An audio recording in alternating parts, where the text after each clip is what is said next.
Hey everybody, I'm back. This is part 2 of the How to Brush and Floss Your Kids' Teeth series.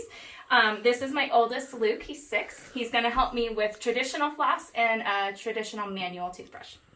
So you'll notice we are on the floor, and the reason is the position that he's in is the easiest to be able to floss somebody else's teeth. Flossing is a very awkward thing, and I don't know if it's just because this is the position I have you guys in when we're flossing your teeth, but this is easiest for me. So I'm going to go ahead and show you the technique. You want most of the floss on your dominant hand, and then just a little bit wrapped around the other. Now, the good thing about traditional floss is if you need more space, just give yourself more floss, and that gets you more space. Go ahead and open it for me, buddy. All right, so same thing. I'm going to show you on the bottom first because it's easiest to see. You go behind that back molar. Luke has his 6-year molars now, so lots of big teeth to keep super healthy. And then when you're going in between, push on the tooth, slide down. And then before you come out, although I already came out, you want to push on the tooth in front and slide down and come out. Now, like I said in the first video, kids are most susceptible for those in between the teeth flossing cavities, because their baby teeth are so small and thin enamel. There's usually some spacing that food gets stuck in. They have a lot working against them. A lot of people think that kids don't get cavities that often or shouldn't, but there is a lot of actual nature that's working against them. So, and then chin up nice and high for me, buddy. And then on the top, same thing. So I'm just going between every tooth and behind those back molars. I like to floss, even for myself, I like to floss first because I do feel like it gets all the extra stuff out and then you can brush that away. And where there's spacing, it goes in and out super easy. When it's tight, it's a little harder. But that is, in my opinion, the easiest way to floss. Go ahead and sit up.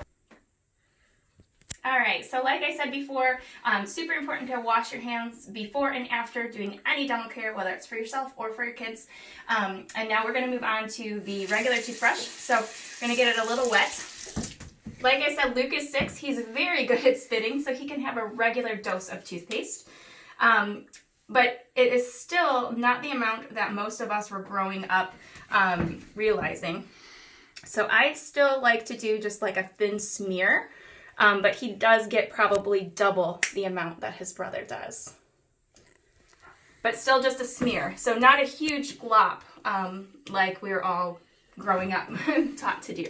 So same thing again. I always start on the bottom. They tend to get really, really spitty. And if you want to minimize the splatter on yourself, that's the easiest way. So again, I have him laying in my arm because that just makes it easiest for me to see. Go ahead and open. And then the motion is still the same. I go back and forth, but I go very slow. I make sure that my bristles, I can see them getting in all the nooks and crannies. You want to go on the top chewing surface. You also want to go in by their tongue. So I am still doing a fairly good job of, seeing the bristles go in all the nooks and crannies and spending enough time in each area. But like I said, again, my go-to, the thing I feel most comfortable with is that power toothbrush, just knowing it's doing the extra power. So in each area, and you'll notice I'm going slow. I'm not scrubbing. You shouldn't hear that noise when you're brushing. Nice and slow. It's more the movement and making sure your bristles have enough time to get in the nooks and crannies than it is the pressure or the speed. And then when you're going behind those front teeth, I'm going all the way down and scraping up in a vertical fashion. And then it's always hard to get these little ones to relax their lip enough to get in the front. But I tend to go from one direction to the corner and then the other direction. Oh, that silly lip. Do you need a spit? Yeah. All right, moving on to the top. Same thing. I'm going to start all the way in the very, very back and kind of just scraping. When you get close to the back, it is very hard. to have that back and forth motion. So that's why I tend to do that same, just like scrape. Like I said before, it's just a matter of if the bristles are there and getting in those nooks and crannies than anything else. Now, one trick I will tell you, and this is for kids and adults alike, to get to the top back molar, our jaws get in the way if we are open. So while you're open, push your toothbrush all the way in the back, and then go ahead and close a little bit, Luke. And then you have enough space to get back there.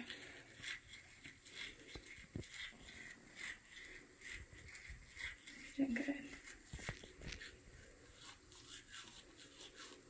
And then open a little bit so I can get the other side, and close. Good.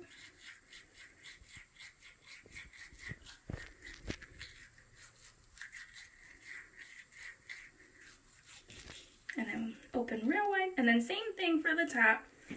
You just want to slide forward. Luke's got a loose tooth going on here. It's moving every time I'm brushing it.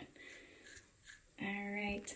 So there you have it. Those are my tips and tricks for a regular toothbrush, power toothbrush, regular floss, and a flosser. If you have any questions, leave them down below. See you later.